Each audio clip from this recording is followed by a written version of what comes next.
Teacher इन्हीं terms के लिए ही यूज कर रहा है, उनको आलतू फालतू नहीं चाहिए, उनको यहाँ पे चाहिए इंडिविजुअल एक्सिस्टेंस। अगर टीचर को दिख गया इंडिविजुअल एक्सिस्टेंस लिखा वो नंबर दे देंगे। Meaning of all the terms and somebody also who is from non-commerce background and he's trying to understand the basic accounting terms and accounts. He's starting accounts.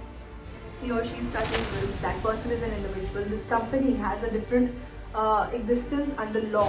So in that scenario, each one of them is an entity. Accounting में आप एक बात याद रखिए, कोई भी चीज अगर मॉनेटरी टर्म्स में एक्सप्रेस नहीं की जा सकती तो उसकी ज्यादा value. Fixed asset is an asset जो हम लंबे टाइम के लिए अपने पास रखना चाहते हैं। क्या मैं किसी बिल्डिंग में काम करने से चला जाए, हमेशा यही उम्मीद रहती है, तो वो क्या हमारा करंट एसेट। हम स्टॉक को हमेशा करंट एसेट मान के चलते हैं। एक साल तो बहुत ज्यादा लंबा टाइम हो ऐसा ले रहे हैं, जो 6 महीने का लोन है या 7 महीने का लोन है, तो वो मेरा क्या हो जाएगा, एक करंट लायबिलिटी बन जाएगा, short term liability. Debentures, when we are issuing debentures, we don't issue debentures for a long period of time, and that is why it becomes our long term liability. Creditors again हम चाहते हैं हमारे ऐसा problem नहीं आ रही, so we can take money. Golden काफी big है, so this can be a short term obligation also, short term liability also. ठीक है, next we Hi everyone, welcome back to my channel. So today we are going to talk about basic accounting terms and what is the meaning behind it. Now this video is extremely important to somebody who is an 11th class student starting with accounts and having difficulty in understanding the basic meaning of all the terms, and somebody also who is from non-commerce background and he's trying to understand the basic accounting terms and accounts. He's starting accounts. He or she is starting accounts for the first time and they are having confusion in understanding the basic terms. So maybe a person from a BTech background who is doing an MBA. So in that kind of a scenario also a person can understand and have a look at this video. Okay, so let's start number 1 with entity. Now what is an entity? An entity is a definite individual, is a thing that is having a definite individual existence. एक entity एक ऐसी चीज है जिसकी existence है individual existence. So that can be an organisation, that can be a person also. So an organisation मतलब आपकी company हो गई या फिर एक इंडिविजुअल। ठीक है, आपने किसी को क्रेडिट पे गुड्स दिए, आपने किसी को उधारी पे गुड्स दिए, आपने किसी से उधार लिया। In both the scenarios, that individual, you are an individual, that person is an individual, this company has a different existence under law. So in that scenario, each one of them is an entity. अलग अलग entities हैं ये, ठीक है। Then business transaction. Now what is a business transaction? Simply business transaction कोई भी एक ऐसा transaction जो express किया जा सकता है in monetary terms. So economic activity that can be expressed in monetary terms is known as a business transaction. Now this transaction that we're talking about here can be anything. XYZ आप कुछ भी काम करते हैं अपने organisation में, वो एक बिजनेस ट्रांजैक्शन है, पर सिर्फ एक शर्त है, वो उसको मॉनेटरी टर्म्स में एक्सप्रेस होना चाहिए। आप ये नहीं कह सकते कि हाँ वो एम्प्लॉय अच्छा है, अगर वो एम्प्लॉय अच्छा है तो क्या आप इसको मॉनेटरी टर्म्स में एक्सप्रेस कर सकते हो? No, in that scenario that is not a business transaction. But if I am saying कि मैं गुड्स परचेज कर रही हूँ, या फिर मैं कंप्यूटर परचेज कर रही हूँ, या मैं एक अपने कंप्यूटर के लिए माउस परचेज कर रही हूँ, मैं एक चेयर परचेज कर रही हूँ, and so on and so fourth, मैं किसी को एम्प्लॉय को हायर कर रही हूँ, so that is a business transaction because वो हम मनी टर्म्स में अकाउंट कर सकते हैं।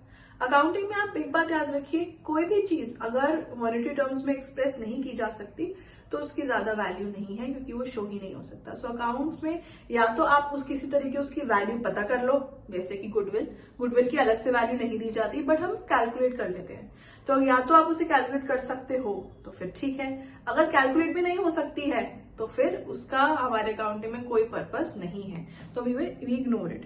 सो any transaction that is having that can be expressed in monetary terms is a business transaction. ठीक है, then what is an asset? ये ना पता होता है आपको कि हाँ ये अच्छा, ये this is also for those people who are from commerce background and doing an MBA। Now इनको पता होता है कि एसेट क्या है। एसेट हमारी मशीनरी है, हमारी बिल्डिंग है, बट एसेट का मीनिंग क्या है? How will you define an asset, जो कि इंटरव्यू में पूछा जाता है कि क्योंकि ये बेसिक सी चीज है जो बच्चों को नहीं पता होती बट सबको एग्जाम्पल पता होते हैं। So what is an asset? Asset is an economic resource that can be expressed in money terms. ठीक है, एक ऐसा रिसोर्स जिसको आप मनी टर्म्स में एक्सप्रेस कर सकते हो, वो हमारा एसेट है. ठीक है, रिसोर्स है सबसे पहली बात, तो पॉजिटिव साइड चला जाता है. So इसका एग्जाम्पल क्या है? Your machinery, your building, your furniture, your plant, so on and so fourth. ठीक है, अब एसेट भी दो तरीके के होते हैं. One is your fixed asset and the other is your current asset. Now what is a fixed asset? A fixed asset is an asset जो हम लंबे टाइम के लिए अपने पास रखना चाहते हैं. क्या मैं किसी बिल्डिंग में काम करना शुरू करूं, अपना बिजनेस ट्रांजैक्शन शुरू करूं, अपना काम शुरू करूं, मैं सोचती हूँ कि अरे इसको 1 महीने बाद चेंज करना है? No, you don't do that, right? हम इस कहीं कोई भी जगह का रेंट पे भी लेते हैं तो हमें मान के चलते हैं कि हम कोई लंबा टाइम में रहने वाले, हम कंफर्टेबली यहाँ रहे, तभी हम उसके लिए एडवांस पे करते हैं, उसे बुक करते हैं, राइट? तो कोई भी एक ऐसा एसेट जो हम लंबे समय के लिए अपने साथ रखना चाहते हैं, उसे कहते हैं फिक्स्ड एसेट. अब ये लंबा समय क्या है? नाउ दिस लंबा समय is a time period which is more than 1 year. अगर वो 364 डेज पे भी खत्म हो रहा है तो अभी वो शॉर्ट एसेट, वो एक करंट एसेट हो जाएगा और वो फिक्स्ड एसेट नहीं होगा. तो लॉन्ग टर्म पीरियड जब मैं बात कर रही हूँ तो आप मान के चले अकाउंटिंग में हमेशा long term is more than 1 year. Now that more than 1 year can be 1 year, 366 days, ठीक है, or that can be 10 years, 20 years, 100 years and centuries. But a short term क्या बोला जाता है अकाउंट्स में? Less than 1 year, which is 364 days, right? Current asset क्या है? अब हमारे करंट एसेट कौन से एसेट होते हैं? ये वो एसेट होते हैं जो कि कैश में कन्वर्ट हो जाएंगे in less than 1 year or in a short period of time. Again, what is short period of time? 1 year is your short period of time. Now इसका एग्जाम्पल क्या है? स्टॉक या फिर डेटर्स. अगर आपके पास गुड्स हैं इन्वेंट्री में, तो आप क्या चाहते हो कि आपके गुड्स हमेशा आपके पास पड़े रहें? अगर आप ऐसा चाहते हो तो फिर वो तो कभी बिकेंगे ही नहीं. अगर वो कभी बिकेंगे ही नहीं तो आपके पास पैसा नहीं आएगा, और आपका पर्पस क्या है? Economic activity to earn profit, right? So एक स्टॉक आप चाहते हो जल्दी से जल्दी बिके, जल्दी से जल्दी हमारे वेयर हाउस में से चला जाए, हमेशा यही उम्मीद रहती है. तो वो क्या है? हमारा करंट एसेट. हम स्टॉक को हमेशा करंट एसेट मान के चलते हैं. 1 साल तो बहुत ज्यादा लंबा टाइम हो गया, हम कहते हैं भाई अभी जाए, अभी वेयर हाउस में आया, अभी यहीं से चला जाए. This is the expectation and hope that a business person can have from the stock that he has, right? And next we also have debtors. Now these are not inclusive, ये पूरा नहीं है. There are so many. Prepaid income is also a type of a current asset. Now this is a debtor. Now debtor क्या है? हमको पैसे मिलने हैं, ठीक है. Debtor is an asset for us, we are going to receive that amount. Now क्या हम चाहते हैं कि हमें वो अमाउंट लंबे समय तक मिले ना? नहीं. हम चाहते हैं अगर हमारे एक बिजनेस ऑर्गेनाइजेशन है तो हमारे डेटर्स जल्दी से कन्वर्ट हो जाए और हमको जल्दी से मिल जाए. सो वो कौन होते हैं? लोग. वो होते हैं हमारे डेटर्स, ठीक है. तो that is why it is our current asset, right? Then you have liabilities. Now what is a liability? It is an obligation. It is a debt or an obligation of the organization. Now what is a debt or an obligation? A debt or an obligation is something जो हमें पे करना है, ठीक है. तो ये दो तरीके का होता है. Again long term liabilities and short term liabilities. Long term liabilities, again long term, a liability that is going to be with us for more than 1 year. And short term जो जल्दी से कन्वर्ट हो जाएगी and we will pay for the liability and we will be over with it in less than 1 year, ठीक है. तो हमारा जो लोन है, क्या वो लोन हम अगर 1 साल से ऊपर तक का ले रहे हैं तो वो क्या हमारा हो गया? Long term loan. पर अगर वही कोई लोन हम ऐसा ले रहे हैं जो 6 महीने का लोन है या 7 महीने का लोन है, तो वो मेरा क्या हो जाएगा? एक करंट लाइबिलिटी बन जाएगा और शॉर्ट टर्म लाइबिलिटीज में आ जाएगा, ठीक है. Debentures. When we are issuing debentures, we issue debentures for a long period of time, and that is why it becomes our long-term liability. Creditors again, हम चाहते हैं हमारी liability जल्दी से जल्दी खत्म हो, तो हम creditors को भी चाहेंगे कि हम जल्दी से जल्दी उनको पे कर दें. In less than 1 year, we should pay them. It is good for us also. Why? Because it is good for the relationship that we share with our creditors also.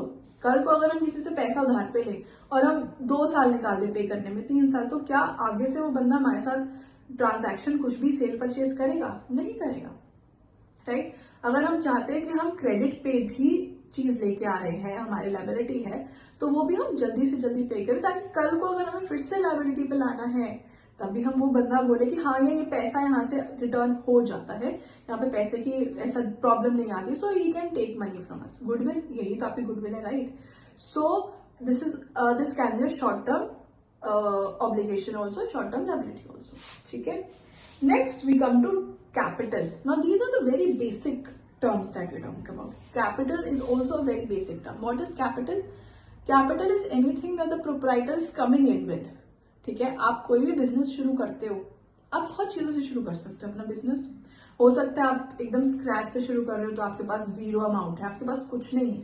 ठीक है, ये भी हो सकता है कि you have a setup at a factory और you have a setup at a plant and then you are starting with. हमारे पास ऑलरेडी प्लांट है, एक मेरे पास जमीन है और मैं उसके ऊपर कंस्ट्रक्ट करके अपना काम शुरू करूंगा. ये भी हो सकता है.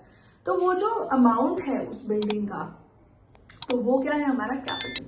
या फिर आप इन्वेस्ट कर रहे हैं, आप इनिशियली अपने बिजनेस में 10 लाख रुपीज इन्वेस्ट कर रहे हैं, आपके फादर 10 लाख रुपीज इन्वेस्ट कर रहे हैं, तो वो क्या इनिशियल कैपिटल है. ठीक है, so that amount, that is the money और money is worth that the proprietor is coming in to start the business, investing in the business, that is known as capital, right? So please take a screenshot of these are the basic terms. Now ये terms आप paper में use करोगे तो 100% number मिलेंगे. Teacher इन्हीं terms के लिए ही use कर रहा है, उनको आलतू फालतू नहीं चाहिए, उनको यहाँ पे चाहिए इंडिविजुअल एक्सिस्टेंस. अगर टीचर को दिख गया कि इंडिविजुअल एक्सिस्टेंस लिखा वो नंबर दे देंगी. ठीक है, अगेन बिजनेस ट्रांजैक्शन में अगर ये मिल गया मॉनेटरी टर्म्स, इकोनॉमिक एक्टिविटी, तो टीचर नंबर दे देगा, वो पूरा नहीं पड़ेगा. तो ये आप इसका please take a screenshot of this and use these words definitely in writing your answers. Okay, now let's again go further with different all other terms as well, right? Okay.